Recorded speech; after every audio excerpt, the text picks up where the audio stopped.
여러분 읽는데 되게 힘드시죠? 어, 솔직하게 많이 어려우시죠? 되게 어려우십니다. 근데 여러분 생각해 보세요. 이거 우리가 독일어로 읽지 않는다는 거, 우리말 성경이라는 거, 영어 성경 아니고 독일어도 아니고 게다가 또 이게 히브리어가 아니니까 얼마나 다행입니까? 만약에 우리에게 유일하게 히브리어 성경밖에 없다면 하나하나 읽는데 굉장히 힘들었을 것 같거든요. 제가 예전에 개인적으로 이제 독일어로 이제 제가 큐티를 좀 하고 싶어서 독일어 성경을 사서, 사실 저는 그때 독일어를 안 배웠을 때니까 스스로 그냥 단어 하나 찾아가면서 문법을 스스로 공부하면서 띄엄띄엄 하려고 하니까 한 장 묵상하는데 진짜 오래 걸리더라고요. 왜냐하면 낯선 언어로 또 낯선 번역으로 이렇게 하려다 보니까 굉장히 힘들었고, 그러면서 다시금 우리말 번역의 위대함을, 감사함을 느꼈던 적이 있습니다. 물론 지금 우리가 볼 때 낯선 사람들이니까 잘 우리가 혀가 안 돌아가지만 그 읽는데 전혀 문제가 없고 내용을 파악하는데 전혀 문제가 없기 때문에 여러분들이 물론 이제 여유가 되시면 영어 성경이나 뭐 독일어나 또 불어나 아니면 뭐 히브리어까지 보셔도 상관없겠지만 우리말 번역도 완벽하게 잘 번역되어 있기 때문에 여러분들이 좀 어렵지만 그래도 말씀을 보시게 되면 내용을 파악하는 데는 전혀 문제가 없다 생각이 듭니다.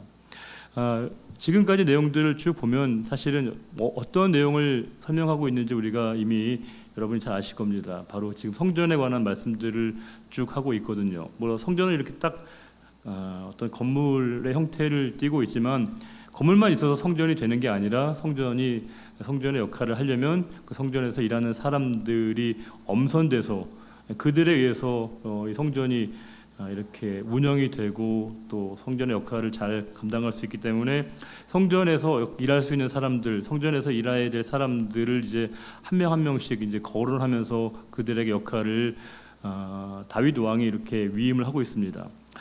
물론 이제 지난 시간에 봤던 말씀까지 내용을 보시게 되면 이제 그 제사장들 24명, 그 이하의 레위의 24 반열의 반차의 사람들의 명단을 쭉 소개했다는 것은 그 한 명 한 명이 다 나름의 역사적인 의미가 있고 또 그들이 갖고 있는 그 일의 의미가 얼마나 큰 것인가를 알 수 있죠. 지난 시간에 24장의 내용에서는 24명의 제사장들 가운데 엘르아살의 계열의 제사장이 16명이 있었고 또 이다말 계열의 제사장이 8명이 있어서 24명의 제사장들의 명단을 쭉 소개했습니다. 그럼 제가 지난 시간에 말씀드린 것처럼 본인의 순서가 올 때까지 굉장히 오랜 동안의 기다림의 시간이 필요하다고 말씀을 드렸거든요. 어쩌면 일을 하는 그 시간보다도 대부분의 시간은 뭐예요? 기다림의 시간, 준비하는 시간이라는 것이죠. 우리가 그 한 기간 동안만의 그 사역이 그들의 사역이 아니라 그 모든 전후의 그 모든 사역의 시간들이, 준비하는 시간들이 하나님 앞에 다 쓰여지고 드려지고 또 참여가 되는 시간이기 때문에 사실은 딱 앞에 나와서 일하는 시간, 앞에 서는 그 시간만이 중요한 것이 아니라 생의 모든 전체의 시간들이 하나님 앞에 이렇게 드려지는 의미로서의 자신의 역할과 정체성을 그들이 그렇게 스스로 규정하는 것이 굉장히 필요합니다. 또 한 가지 우리가 잊지 말아야 될 것은 각각의 사람들의 역할이 분명히 다 다릅니다. 그렇죠? 그런데 여러분 이 편제를 보시면 굉장히 우리에게 어떤 구조가 떠오르게 되냐면 이제 이렇게 정확하게 어떤 지위 계통에 따라서 나눠져 있는 것처럼 보여지는 이 여러 그 편제를 보면 마치 군대 편성을 방불케 하거든요.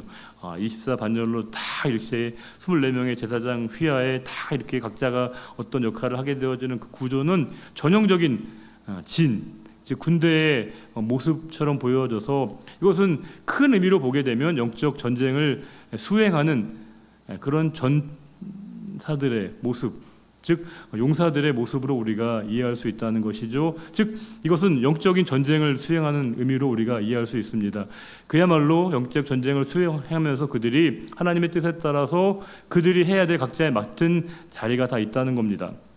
근데 중요한 건 뭐냐면 각자가 자기에게 맡겨진 일들을 행할 때 사실은 다 자기에게 맡겨진 그 일에는 우열이나 경중이 없다는 것이죠. 즉 각자에게 자신에게 주어진 일들은 하나님께서 그들에게 개인적으로 개별적으로 부여하신 자리이기 때문에 그것이 어떤 위치냐 어떤 역할을 하느냐가 중요한 것이 아니라 그 역할을 대하는 자신의 태도, 마음이 중요하다는 거예요. 그것은 현대 교회도 마찬가지입니다. 오늘날의 교회는 더 이게 분명하죠. 우리 중에는 그 일이 어떤 일들도 경중이나 우열로 하나님이 우리를 평가하시거나 판단하시는 분이 아니시라는 거예요. 각자가 자신에게 주어져 있는 본분을, 사명을 하나님의 뜻에 따라서 이행하는 것이거든요. 그래서 조금 더 한 단계 더 나가면 지나치게 우리가 다른 사람의 일에 너무 관여하거나 개입하거나 지도하려고 하는 것도 사실은 매우 신중을 기해야 한다는 거예요. 보통 우리는 누군가에 대해서 굉장히 뭔가를 자꾸 이제 알려주고 싶어하고 또 뭔가 그 사람한테 뭔가를 좀 지시하고 또 자꾸 이렇게 우리가 개인적으로 뭔가를 자꾸 설명해 주려고 하는 그런 마음의 태도를 갖게 되어지는데, 이러한 마음의 자세를 학술적인 용어로 지적질이라고 하거든요. 지적질을 하는 겁니다. 이게 각자가 물론 우리가 마음에 정말 그 사람이 잘 못하는 것 같으면 안타까운 마음을 가져서 이렇게 하라고 얘기해주고 싶긴 하겠지만, 사실은 각자의 삶의 역할과 상황은 다 다른 거예요. 보병이 있고요, 포병이 있고 또 뭐 마병이 있고 궁수가 있다고 할 때 보병이 포병한테 이렇게 얘기하라고 하는 거는 이게 말이 안 되거든요. 그렇지 않습니까? 마병이 궁수한테 이렇게 쏘라 이렇게 얘기하는 거는 이게 말이 안 되거든요. 각자가 자신의 역할이 다 있음에도 불구하고 우리는 본인의 경험의 세계를 극대화해서 그 자신의 경험을 상대방에게 이렇게 강요하는 경우들이 적지 않게 있다는 사실입니다. 우리가 누군가에게 정말 뭔가를 자꾸 우리가 얘기해주고 싶고 알려주고 싶고 가르쳐주고 싶은 마음이 든다면 그 상황에는 먼저 하나님께 여쭤봐야 됩니다. 하나님, 그 사람이 먼저 그 사실을 깨닫게 해달라고, 그분이 먼저 그 사실을 좀 알게 해달라고 하나님께 구하는 시간이 먼저 필요한데, 우리 하나님이 마치 그 역할을 못 하실까 봐, 하나님 너무 바쁘셔가지고 그 일들을 대행하려고 하는 그 마음을 자꾸 우리가 가져서 먼저 우리가 가서 그 사람한테 이렇게 하라고 저렇게 하라고 일러주고 가르쳐주고 한다는 것은, 이거는 기본적으로 역할의 분배에 따른 하나님의 그 뜻을 우리가 거스르는 일이 될 수 있다는 거예요. 그래서 저는 언제나 믿음은 좀 자기 자신의 믿음을 지켜가는 그 자리에 그런 태도가 필요하다 싶습니다. 우리가 사실은 다른 사람의 믿음을 우리가 먼저 보기 마련이죠. 그렇잖아요. 우리 눈이 어디를 향하고 있습니까? 우리 눈은 희한하게도요, 밖을 향하고 있어가지고요, 상대방이 먼저 보여요.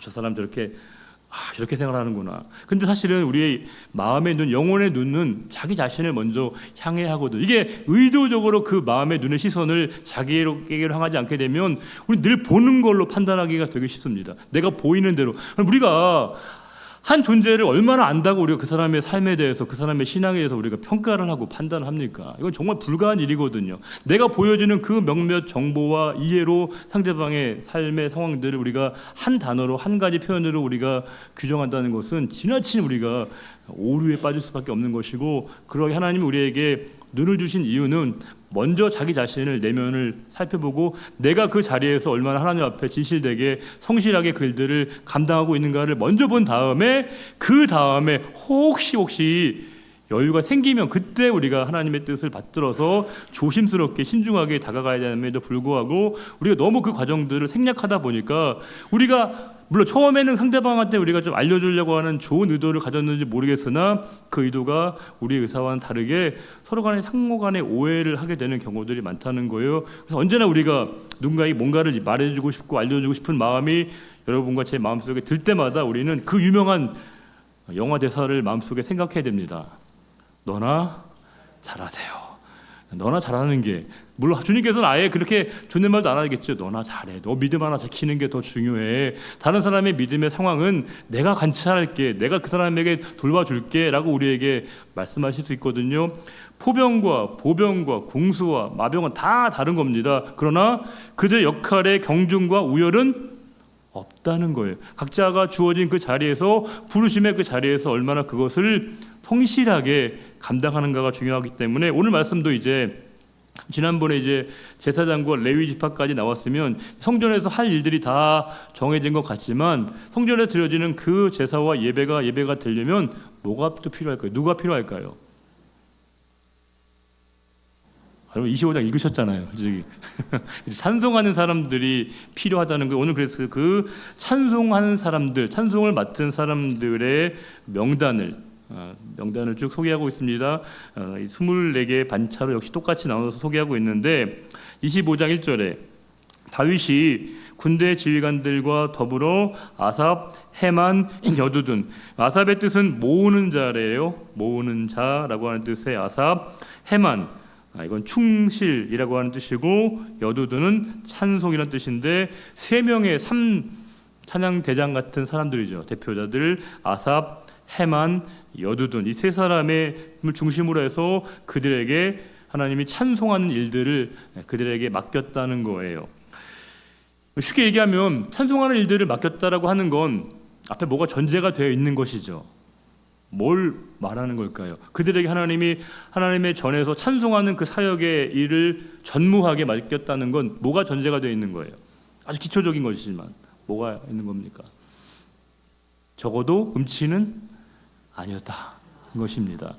헤만과 그 아삽과 여두둔은 음치는 아닙니다. 음감이 좀 있어야 됩니다. 근데 정말 절대 음감을 가졌는지는 모르겠으나 적어도 뭐에 쉽게 얘기하면 음악적인 재능과 은사가 있는 사람에게 그 일들을 맡겼다는 거예요. 왜냐하면 특별히 음악은 전문성이 좀 필요한 일이거든요. 뭐 그렇잖아요. 자기 소견에 음악하였더라, 이거 곤란하거든요. 자기 소견에 연주하였더라, 이거 안 됩니다. 음악은 조화가 필요한 것이고 청력이 필요한 것이고 그 음악이 고도의 타고난 식견과 전문성이 필요하기 때문에 특별히 이 사람들에게는 뭐가 필요했냐? 은사가 필요했다는 거예요. 재능과 은사가. 뭐 한 가지 더 다시 한번 참고로 말씀드리면, 그러면 은사가 은사인지를 알려면 세 가지 조건이 구비돼야 된다 말씀드렸죠? 기억나세요? 그것이 하나님의 은사인지를 알려는 알 수 있는 세 가지 조건 뭐예요? 물론 잘하는 건 그때 첫 번째는 뭡니까? 내가 그것을 좋아하는 것. 그러니까 그것이 은사이려면요, 내가 그것이 좋아져야 돼요. 좋아하는 일이어야 됩니다. 그러니까 내가 좋아하지 않는 일은 은사이기가 어렵습니다. 하나님의 선물이 바로 은사거든요. 그러니까 내가 하나님이 주신 은사라고 생각되어지면 그 일이 내가 좋아집니다.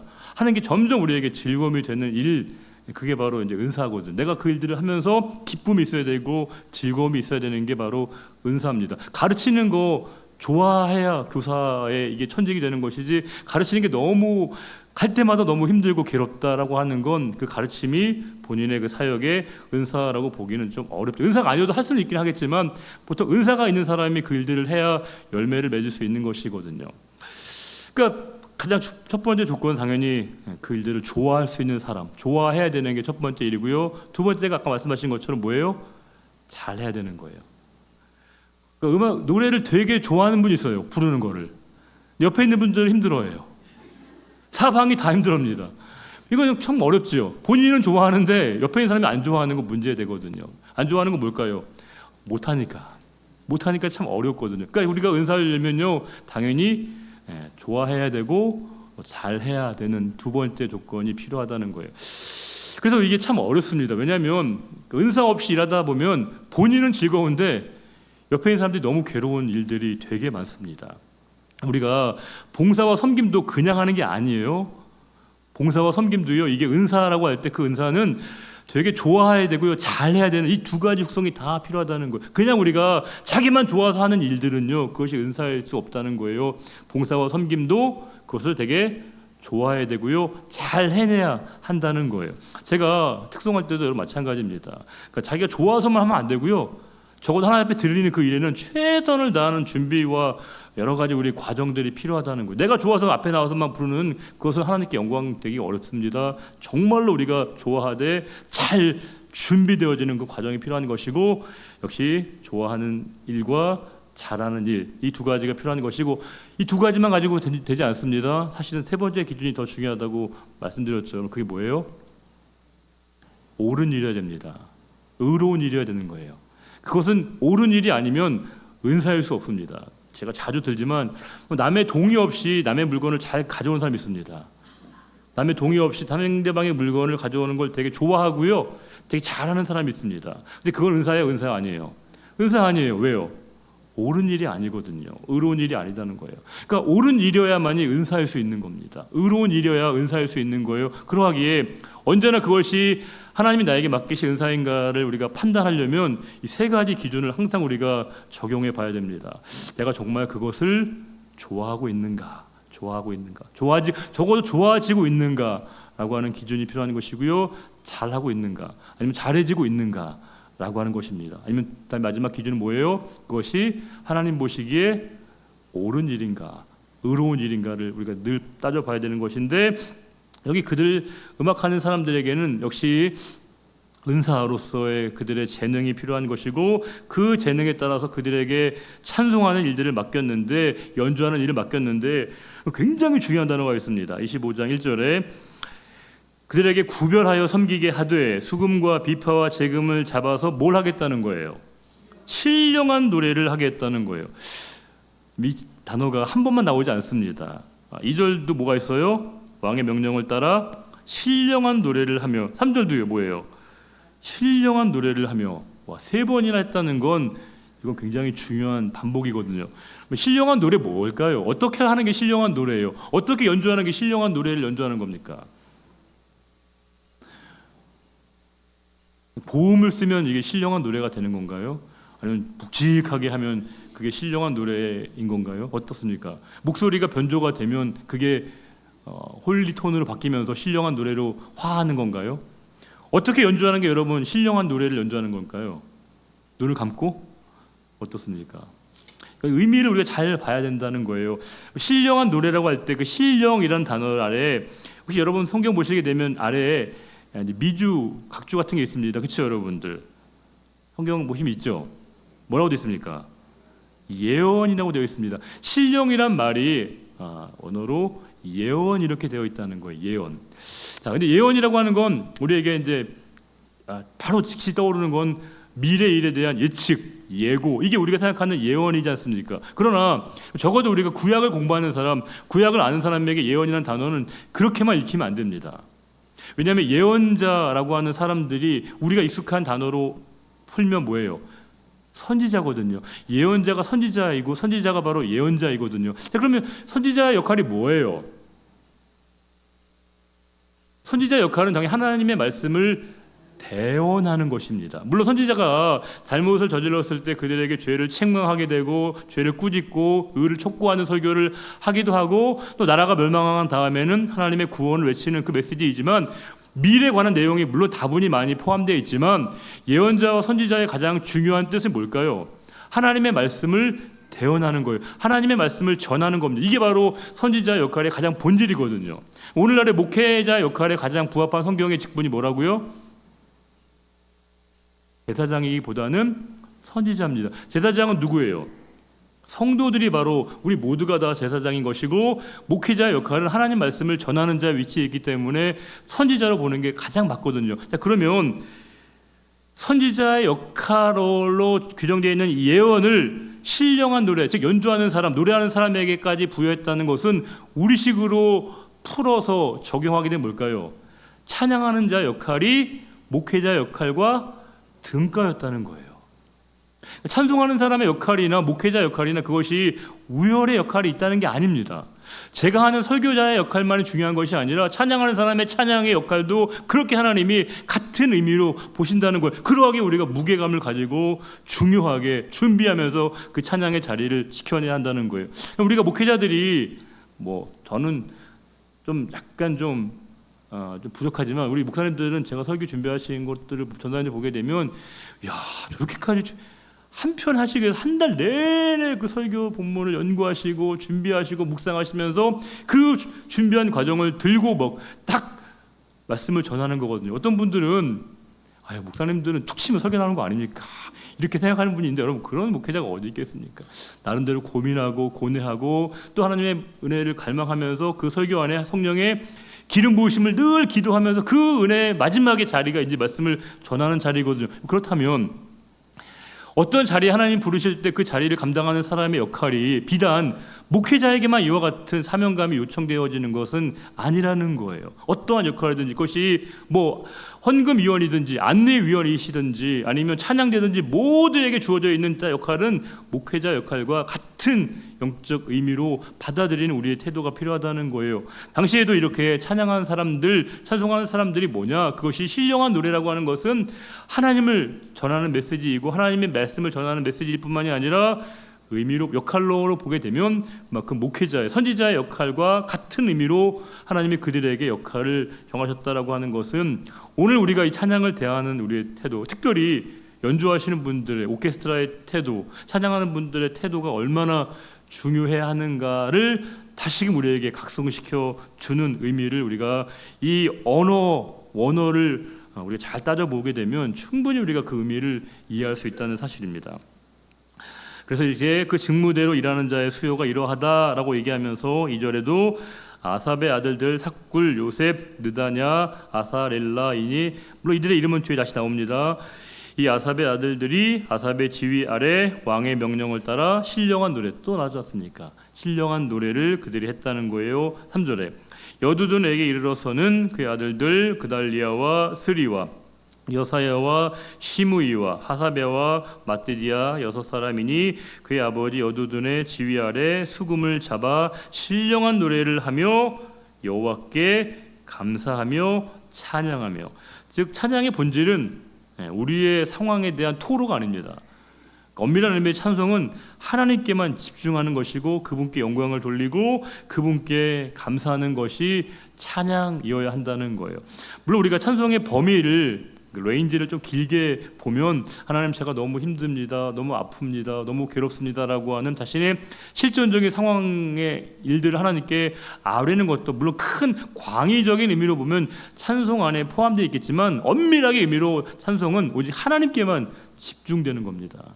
하나님에게만 몰두하는 거예요. 하나님께만 몰입되는 것인 것이고 그분을 높여드리고 그분을 기리는 것이고 그분께 감사하는 것이고 그분께 모든 영광을 올려드리는 것이야말로 찬송이라고 하는 거예요. 4절에 해만에 이르러서는 그의 아들들 북기야와 마따냐와 우시엘과 스부엘과 여리못과 하나냐와 하나니와 엘리아다와 달디와 로맘디에셀과 요스부가사와 말로디와 호딜과 마시옷이라. 이들 이름이 쭉 나오고 있고요. 또 5절에 이는 다 해만의 아들들이니 나팔을 부는 자들이며 해만이라는 사람이 하나님이 얼마나 특별한 복을 받았는가 보면요. 해만은 하나님의 말씀을 가진 왕의 선견자라 하면서 하나님이 해만에게 14아들과 3딸을 줬더라.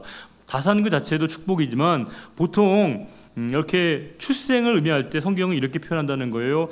하나님이 태의 열매를 태를 열어줬다 이렇게 표현하는데 여기서는 매우 이례적으로 하나님이 해만에게 14아들과 3딸을 주셨다라고 하면서 통상적인 자식을 낳는 것을 표현하는 태의 열매를 줬다는 표현보다 훨씬 더 하나님이 해만에게 얼마나 큰 축복을 주셨는가를 표현하고 있는 말씀인 것이고 그 이유는 뭐예요? 그만큼 그 해만에 갖고 있는 역할에 대한 하나님의 깊은 관심이자 하나님의 마음이 담겨져 있습니다.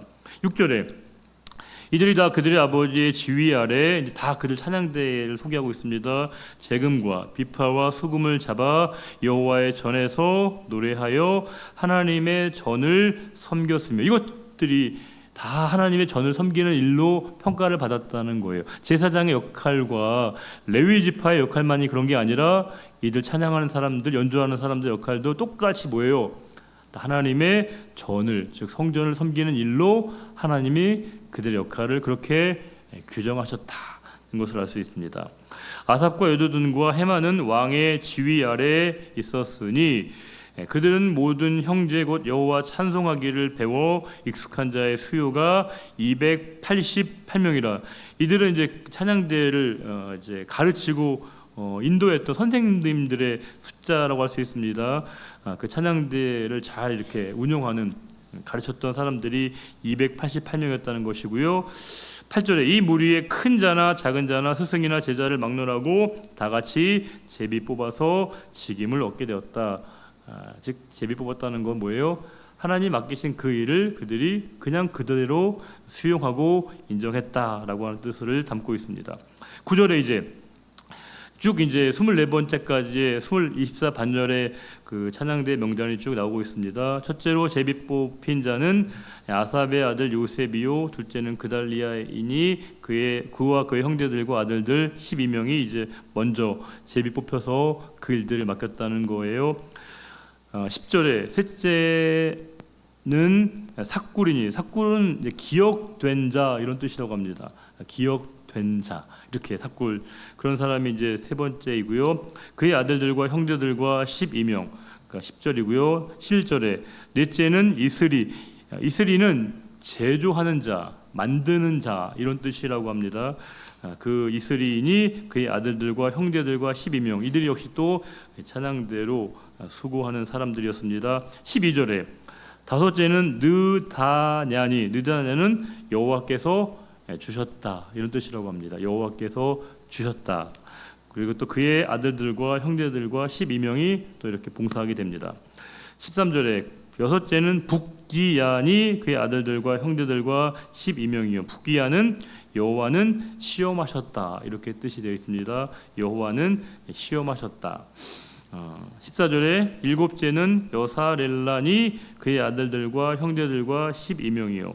이 14절에 여사렐라는 하나님께 올바른 자 이런 뜻이라고 합니다. 하나님께 올바른 자. 그들 이름 하나하나를 봐도 여러분 되게 뭔가 대충 의미가 있지 않고 뭔가 다 여러 가지 의미를 담고 있죠.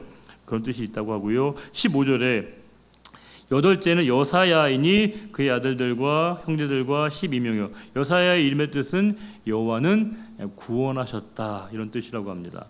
여호와는 구원하셨다. 야가바 여호와니까 여호와는 구원하셨다라고 하는 뜻이 여사야입니다. 남의 이름 읽으니까 재미없죠. 자기 이름이어야지, 되게 우리 이름이어야지. 여러분들 이름을 불러드려야 제가 여러분들 막 이렇게 열심히 성경을 보시고 그럴 텐데, 그래서 하지만 성경은 남의 이야기가 아니고요, 우리 모두의 이야기고요, 하나님의 이야기이기 때문에 우리가 이 말씀을 봅니다.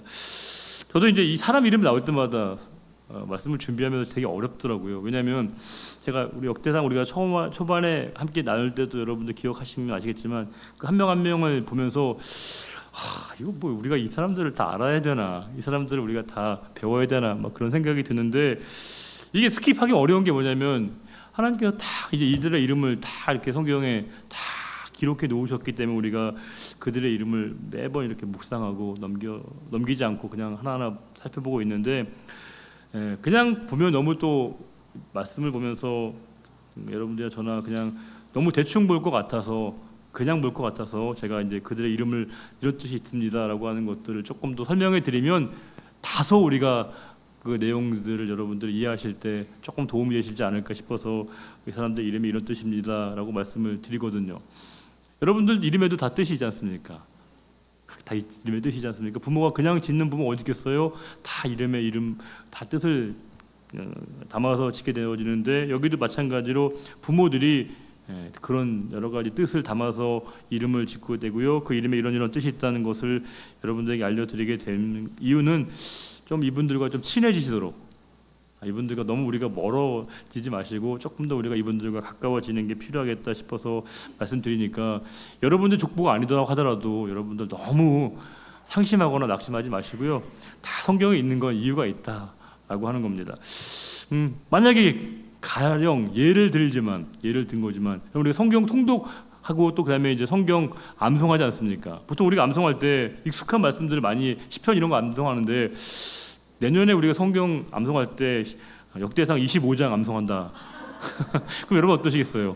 할렐루야, 너무 감사하다고, 내가 이렇게 그들을 이름을 외울 수 있는 기회 주셔서 너무 감사하다고 이러실까? 아니면 여러분들이 집단으로 여러 가지 또 하나님께 탄원하지 않을까, 막 그런 고민도 들긴 하는데, 여러분 그 한 사람 한 사람이 이름도 중요하지만 이들이 이렇게 한 명 한 명이 하나님이 소중하게 다루셨다는 것에 그 마음을 좀 제가 만분의 1이라도 하나님의 마음이 좀 여러분들에게 전달되어지게 말씀을 드리는 거거든요.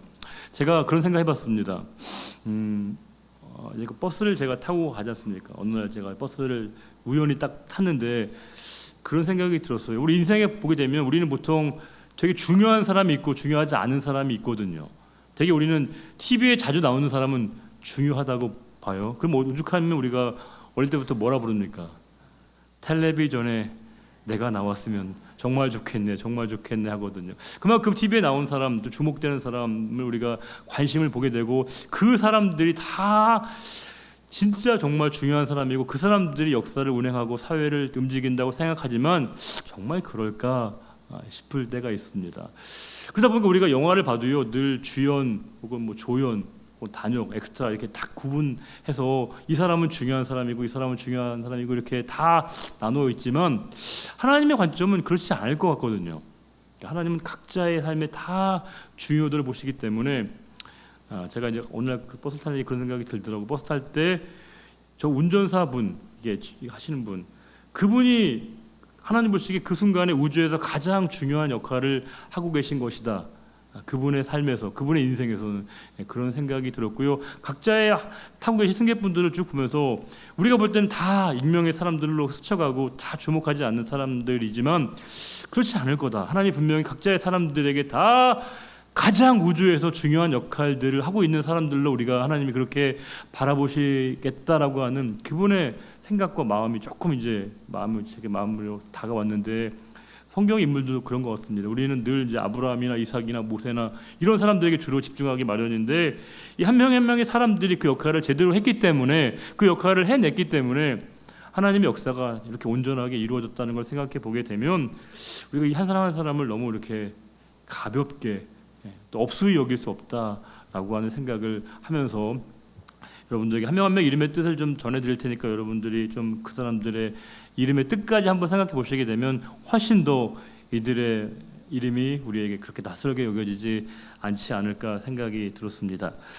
16절에 아홉 번째는 이제 마따냐인데, 마따냐는 여호와의 선물 이런 뜻이라고 합니다. 여호와의 선물. 아홉 번째는 마따냐니 그의 아들들과 형제들과 12명이요. 17절에 여덟째는 시므이는 응답이란 뜻이라는 거예요. 그의 아들들과 형제들과 12명이요. 18절에 열한째는 아사렐은 하나님은 도우셨다 이런 뜻이라고 합니다. 그리고 그의 아들들과 형제들과 12명이 역할을 했다는 거예요. 19절에 열두째는 하사변은 여호와께서 계수하셨다. 여호와는 계수하셨다 이런 뜻이라고 합니다. 그의 아들들과 형제들과 12명이요. 20절에 열셋째는 수바엘은 뭐냐면 하나님이여 돌아오시옵소서. 하나님이여 돌아오시옵소서 이런 이름의 뜻을 갖고 있습니다. 그의 아들들과 형제들과 12명이 그 역할을 또 맡게 됩니다. 22절에 15째는 열에못은 높은 자래요. 높은 자. 이니 그의 아들들과 형제들과 12명이요. 23절에 16째는 하냐냐는 여호와는 은혜로우시다. 너무 이름의 뜻이 좋죠. 여호와는 은혜로우시다라고 하는 게 하냐냐이고요. 그의 아들들과 형제들과 12명이 또 그 일들을 맡게 됩니다. 24절 발음 제일 어려운 사람. 17번째는 요스부가시나니 요스부가사 어렵습니다. 이 사람은 이름이 너무 어렵죠, 여러분. 뜻이 뭐냐면 어려운 자리에 처하다 이런 뜻이라고 합니다. 우리가 이 사람의 이름을 보면서 너무 어렵잖아요. 어려운, 마치 러시아 사람인 것처럼 요스부가사 어려운 자리에 처하다라는 뜻이라고 합니다. 25절에 18째는 하나니 은혜로우심 이런 뜻입니다. 하나냐는 여호와께서 은혜로우시다는 거고, 하나니는 은혜로우시다라고 하는 뜻을 갖고 있습니다. 그의 아들들과 형제들과 12명이요라고 25절 되어 있고요. 26절에 19째는 말로디니는 나는 선포하다 이런 뜻이라고 합니다. 나는 선포하다.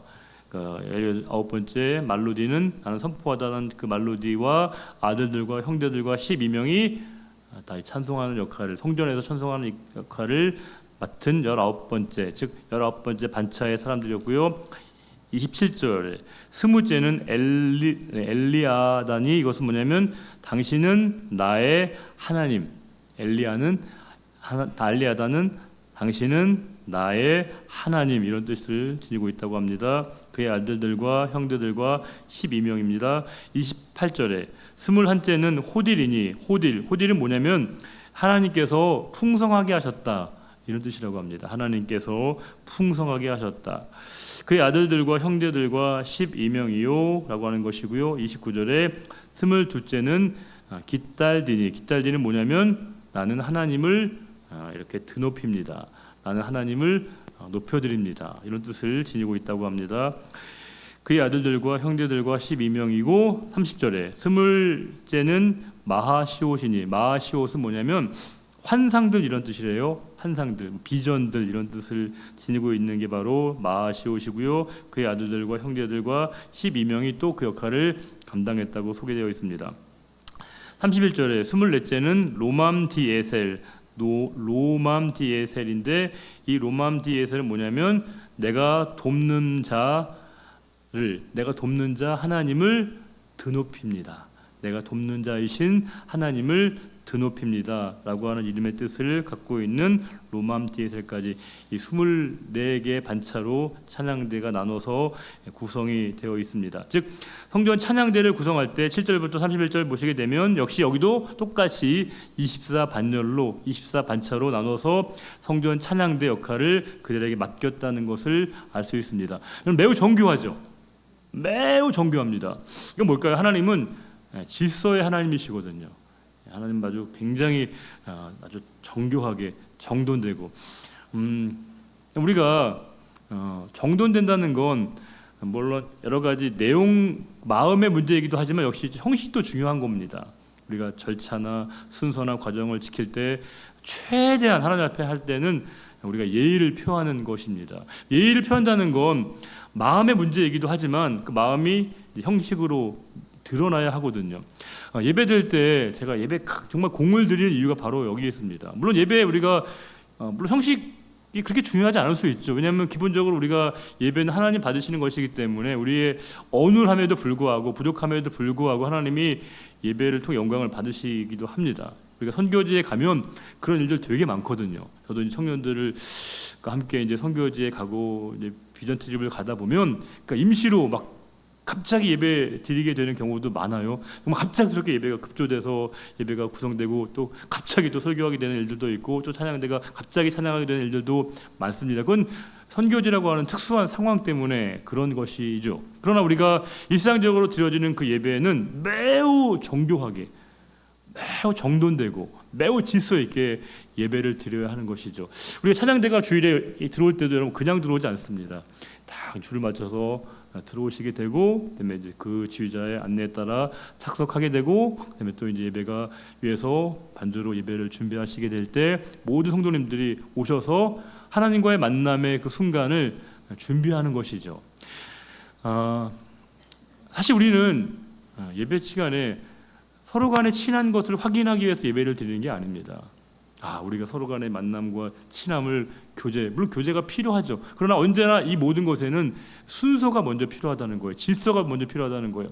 우리는 하나님과 먼저 대면하고 그분께 우리가 예의를 다 표현하고 하나님께 내 마음을 다하는 그 시간을 통해서 은혜를 충만하게 누리고 하나님께 우리가 도리를 다한 다음에 예배가 끝나고 난 다음에 우리가 서로 간에 어떻게 지내셨습니까? 어떤 삶을 사셨습니까? 이렇게 서로 간에 돌보는 시간이 필요한 것도 다 이렇게 순서가 필요한 것이고요. 질서가 필요한 겁니다. 왜냐하면 어떤 분들은 하나님 만나기도 전에 옆에 있는 분들과 먼저 안대하고 막 이렇게 서로 친하려고 하는 건 그분의 그 마음은 너무 갸륵하고 대단하지만 그럼에도 불구하고 우리는 먼저 고요히 자리에 앉아서 하나님과의 만남을 사모하면서 하나님 제가 이렇게 주의 전에 왔습니다. 저를 받아주셔서 감사합니다. 예배 가운데 하나님을 만나기를 원합니다. 하나님의 임재를 하나님의 현존 앞에 나가기를 원합니다라고 하면서 그분의 은혜를 충만하게 누리고 난 다음에 그 이후에 우리가 서로 간에 막 좀 교제도 하고 또 칭찬도 하고 격려도 하는 시간들이 주어졌으면 좋지 않을까. 그게 바로 우리가 질서의 하나님이 우리에게 주신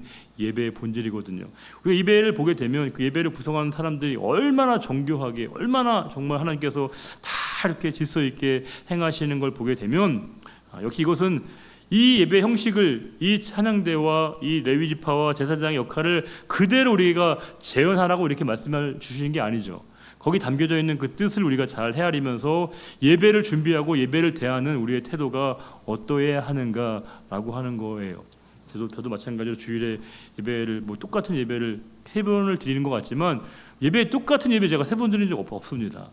순서는 똑같죠. 찬송도 똑같이 하고 본문도 똑같이 하고 다 똑같이 하지만 3번의 예배가 매 예배가 다 다른 겁니다. 일부 예배는 일부 예배인 것이고 저한테 2부 예배는 또 2부 예배인 것이고요. 3부 예배는 3부 이게 같은 예배 3번을 드리는 게 아니고요.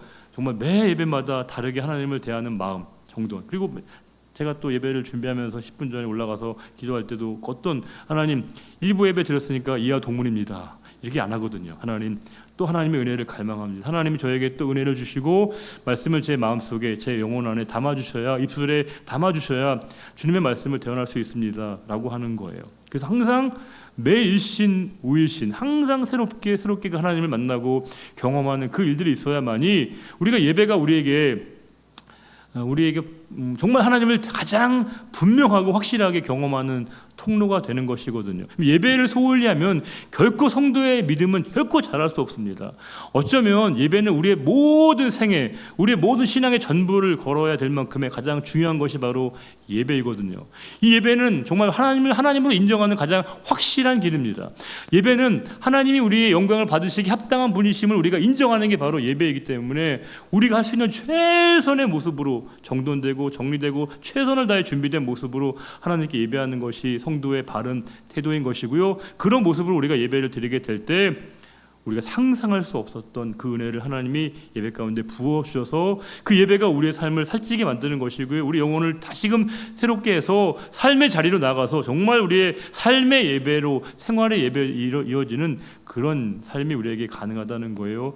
그러하게 다시금 우리가 예배 가운데 우리를 부르시고 세우신 그 하나님 앞에 우리가 온전한 마음으로 오늘 말씀 그대로 신령한 노래로 매 예배마다 하나님을 찬양할 수 있는 우리 모두의 삶이 되어야 할 것입니다. 기도하겠습니다. 하나님 아버지, 오늘도 이 말씀을 통해서 우리에게 또한 하나님의 뜻을 조금씩 알게 하시고 또 보게 하셔서 감사합니다. 하나님, 어찌 우리가 주님의 마음과 뜻을 다 알 수 있겠습니까? 다만 저희가 말씀을 통해서 우리에게 깨닫게 하신 하나님의 마음을 조금씩 헤아리고 주님의 마음에 더 가까이 가게 되기를 원합니다. 성전을 지어가는 과정들을 보면 유형의 건물의 성전이 전부가 아니라 그 성전에 수고하는 많은 주의 종들이 있었습니다. 제사장들과 또 레위인들과 오늘 본문에 찬송하는 자들이 있었습니다.